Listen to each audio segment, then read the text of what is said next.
बड'लेण्ड रादाब नायगिरि बयखौबो बरायबाय। तामुलपुर जिल्लानि दुवारखुसियाव थानाय गावारि फरायसालि फुंबिलि सोलोंसालिनि रुपाथि मायथाइ फोरबोआ दिनैनिफ्राय जागायबाय। बर' बिजोंखौ फोथांना लाखिनाय लोगोसे गुन गोनां सोलोंथाइ होनायनि थांखिजों थांनाय 2001 मायथाइयाव गावारि फरायसालि फुंबिलि सोलोंसालिखौ गायसनदोंमोन। फैयै फैयै फुंबिलि सोलोंसालिया दा 25 बोसोराव आगान होबाय। 25 बोसोर जानाय लोगो लोगोनो फुंबिलि सोलोंसालिया दिनैनिफ्राय जागायनानै जानुवारिनि 8 आरो 9 साननैनि हाबाफारि लानानै फुंबिलि सोलोंसालियाव रुपाथि मायथाइ फोरबो फालिदों।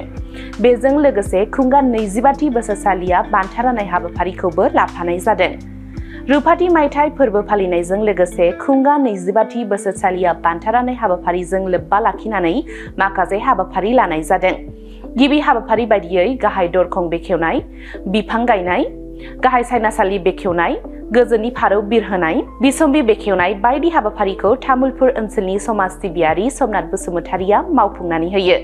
रुपाथि फोरबो फालिथाय बेखेवनाय आरो गोदान गोजाम फरायसा फरायसुलिफोरखौ लोगो हमलायनाय जथुमाखौबो खुंफुंनाय जायो। बे हाबाफारियाव आसाम आयेन आफादनि बुंथिगिरि बिश्वजित दैमारिया जर'खा आलासि महरै बाहागो लायो आरो उदालगुरि फरायसालिमानि बिबुंगोरा रश्मि बर'आ बान्था राननाय हाबाफारियाव बाहागो लायो।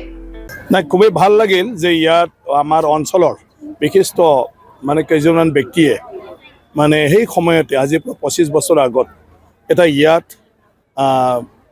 নতুনকৈ বড় মাধ্যমৰ এটা প্ৰাইভেট স্কুল স্থাপন কৰাৰ এটা চিন্তা কৰি এই স্কুলখন স্থাপন কৰিছিলে আৰু সেই স্কুলখন এইটো স্থাপন কৰাৰ পিছত দ্বাৰকুচি অঞ্চলৰ শিক্ষাৰ যিটো পৰিৱেশ এই পৰিৱেশটো অলপ সলনি হৈছে আৰু এই বিদ্যালয়ৰ জৰিয়তে আমাৰ অন্যান্য স্কুলৰ লগতে বহুতখিনি ছাত্ৰ ছাত্ৰীক উচ্চ শিক্ষাৰ কাৰণে ইয়াৰ পৰা পঢ়াই পঠাব পাৰিছে।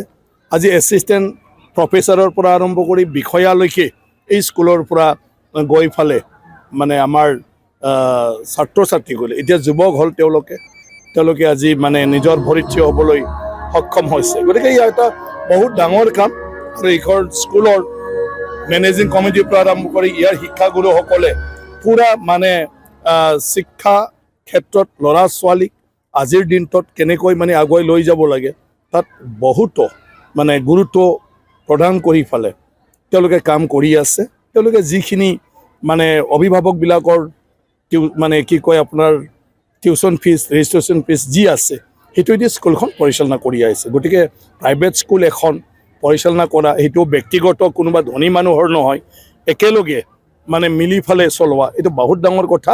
আৰু আজি সেই বিদ্যালয়খন ৰূপালী জয়ন্তী উৎসৱ পালন কৰিবলৈ সক্ষম হ'ল। গতিকে মই সকলো ইয়াৰ লগত জড়িত ব্যক্তিসকলক ধন্যবাদ জ্ঞাপন কৰাৰ লগতে মই শ্ৰদ্ধাও জনাইছোঁ। আমটো মই যিহেতু বিধায়ক আৰু এতিয়া বিধানসভাৰ অধ্যক্ষ হৈ আছোঁ, গতিকে আহি থকা নিৰ্বাচনতো মই ইলেকশ্যন খেলিব বুলি মানুহে এনে ভাবি লৈছে আৰু এইটো স্বাভাৱিক।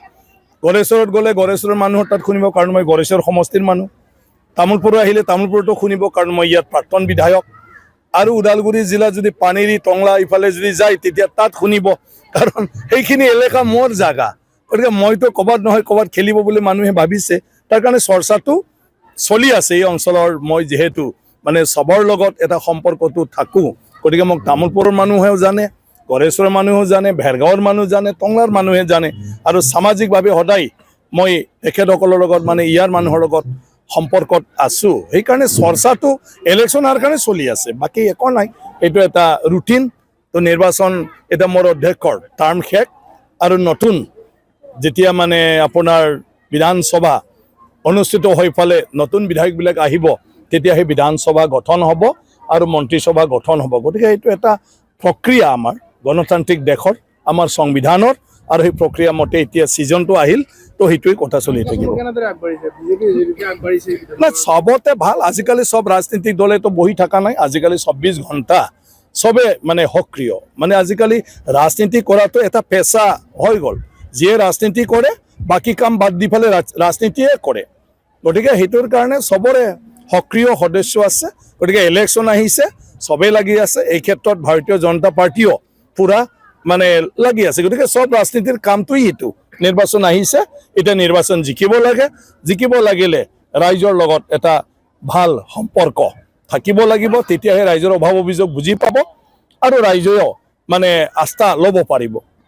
না এইটোতো ধুনীয়া এটা আঁচনি, মহিলা উদ্যমিতা আঁচনিৰ জৰিয়তে অসমৰ সকলো মহিলাক সামৰি ফালে তেওঁলোকে যাতে ঘৰত থাকি চাকৰি বাকৰি নহ'লেও কিবা এটা কৰিব পাৰে, যাৰ দ্বাৰা ঘৰখনৰ উপাৰ্জন হ'ব পাৰে, নিজৰ ল'ৰা ছোৱালী পঢ়োৱা তেওঁলোকৰ যত্ন লোৱাৰ ক্ষেত্ৰত সহায় হ'ব পাৰে, তাৰ কাৰণে মুখ্যমন্ত্ৰী ডাঙৰে সেই আঁচনিটো লৈছে।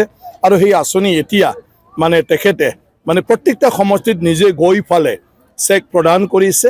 সেয়া খুবেই ভাল। অকল পইচা দিয়ে নাথাকি নিজে সকলো যি হিতাধিকাৰী আছে তেওঁলোকৰ সন্মুখত তেওঁৰ সপোনৰ কথা আৰু আমি কেনেকৈ আগবাঢ়িব পাৰোঁ, আমাৰ মহিলাসকলে কেনেকুৱা ধৰণৰ কাম কৰিব লাগে, 10,000 টকাই দি আৰম্ভ কৰি ভৱিষ্যতত 25,000, ইয়াৰ পিছত 50,000 মানে ব্যৱস্থা কৰি দিয়াৰ এটা কথাটো মুখ্যমন্ত্ৰী ডাঙৰীয়াই মুকলিকৈ চবতে কৈ আছে। মই ধন্যবাদ জনাইছোঁ ডক্টৰ হিমন্ত বিশ্ব শৰ্মা ডাঙৰীয়াক। তেখেতে আঁচনি দিয়ে নাথাকি আঁচনি যিসকলে পাইছে তেওঁলোকৰ লগত মানে কি কয় আপোনাৰ ফিজিকেলি নিজে যায় তেওঁলোকৰ লগত মানে তেওঁ মানে ইণ্টাৰেকশ্যন কৰিছে আৰু তেওঁলোকক তেওঁ বুজাই কৈছে আৰু তেওঁলোকক চবকে তেওঁ মানে লগ পাইছে, লগ ধৰিছে।